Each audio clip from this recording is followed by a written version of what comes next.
welcome to Healthy AF. You got Cory here, but no Dave today. I'm riding solo. Dave is out on a staycation today for Thanksgiving, so you have just me. So today I wanted to just share some of my musings since I don't have Dave's expertise here. And one thing that really stuck out to me, I want to draw your attention to it and just kind of break down my thoughts on it. And hopefully it helps expand just your idea around exercise selection and what's best for you. So I heard this term, I don't know who came up with it, but I'm certainly willing to steal it for myself. It's this idea that there are no good or bad exercises, only unprepared bodies. And I'll say it again. There are no good or bad exercises, only unprepared bodies. And this is such a mind shift for me, at least for, I would say, the past 15 years. I have been guilty of putting exercises in boxes. And I think that's how a lot of us learn initially, right? We come with this understanding of we have these good concepts and we have these bad concepts, good versus evil, right versus wrong, and some of those things are a helpful psychological development. But when it comes to exercise, I specifically remember having disagreements and arguments with my strength coaches over the years as I played football. They probably thought I was an arrogant little prick, talking to them, telling them what I should be doing for my workouts. And looking back, I realized I had really fallen into this trap of categorizing some exercises as good and others as bad. The truth is, if your body can do it and it can do it safely, the exercise is probably fine. A lot of it really depends on your goal. A lot of it really depends on what you're trying to accomplish. But I hope to give you just a couple practical examples. And I've found that really grasping this concept in its entirety, it took me about 18 to 24 months. It made sense right off the bat, but it's one of those things that you get it on the surface, but it takes time, and it actually takes experimenting and practicing with exercises to really understand how this plays out. So I want to highlight the exercise leg extensions. So leg extensions is where you sit on a machine and you have like a little pad that runs across your shins, and then you lift your feet towards the ceiling, and it's supposed to develop your quad muscles. And I grew up doing this exercise literally like 3 times a week because it really isolates your quad. And what I ran into, especially with a lot of my strength coaches, is they would say, Cory, we don't want you to do leg extensions because there's really no movement that you will do on the athletic field or really in daily life where your quad will flex without, like, where it'll flex in isolation without the hamstring or the glute also working. So it's really, to use an overused term, it's not a quote-unquote functional exercise because you'd never be isolating your quad. It'd actually be better served for a bodybuilder. So I vehemently disagreed because I was like, well, I'm faster and stronger than my teammates, so I'm going to keep doing what I'm doing because this is working for me.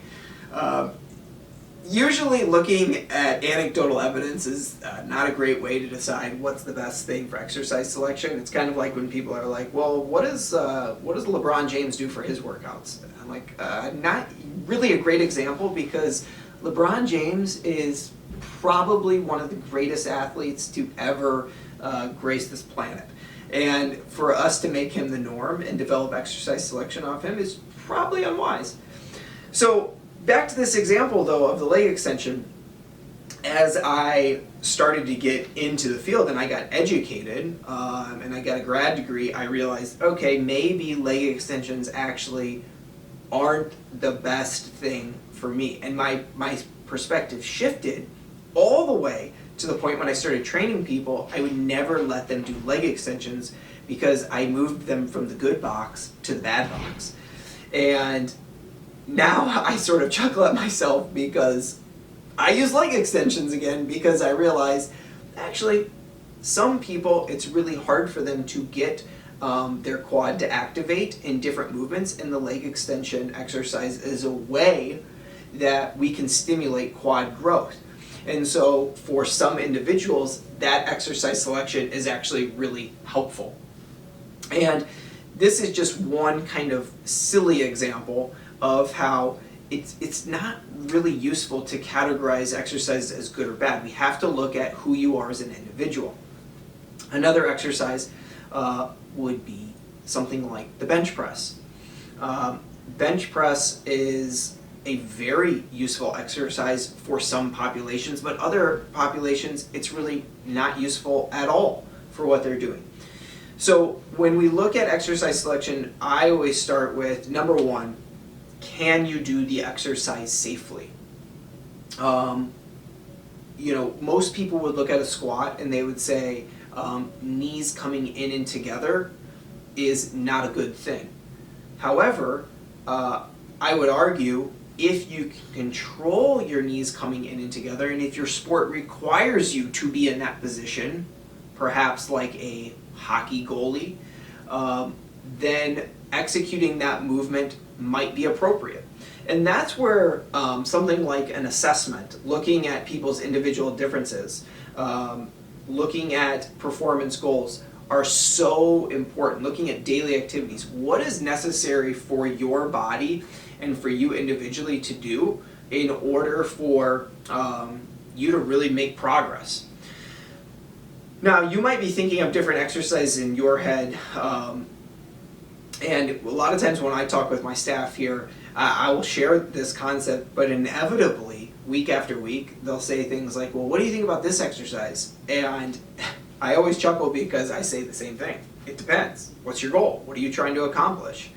And that's what I want to encourage you to do. Come back over and over to all exercise is neutral. There's no, to kind of make a joke out of it, there's no morality attached to exercise. The only time you really shouldn't be doing an exercise is if it's not pushing you towards your desired goal, and or if your body can't safely get in a position. So I want to encourage you, look at your routine, identify, are these exercises pushing me towards my goal? Are they not only helping me get stronger, faster, but are they putting me in a position to actually help reduce my risk of injury by helping strengthen my weaker qualities?